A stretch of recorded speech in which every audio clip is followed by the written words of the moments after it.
кезінде өргө кылдап коңгон элден, кешиги кыйлагазык болгон элден, үркөрдөй 3-4 үйлүү апыртанда калыптыр күнгөй төскей толгон элден. Кыздары эретектеп тарап кетип, балдары башкы иштерге жарап кетип, кемпир чал журт кайтарып отурушат, кыйлажан кыбыланы карап кетип. Энилер от жагышса эрте туруп, кыйкырса Мамат Кадыр кырга чыгып, Мамытбек козөңөрүп келе берет, айылда мейман барын болжол кылып. Баракан бакыр сегер ылдый карап, Өмүрзак өлүп талып жанын сабап, артынып азык оокат жетип келет, калса да масы дагы базар тарап.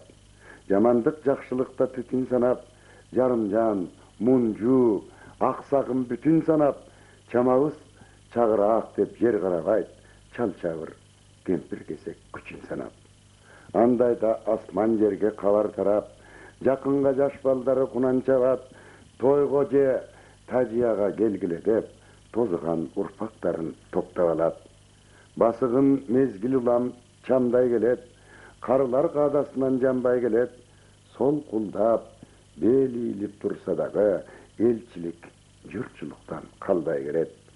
Ак басып жылдан жылга сакалдары, көнөрүп, көйнөк кече чапандары, кайгыртат, кайран гана асылдардын картайып келаткан сапарлары. Уул кыз ушул жерден кеткен тарап, уккула жарыямды жарым сабак, ар жакта азган тозгон чогулбасак, ата журт акыр бир күн жетим калат.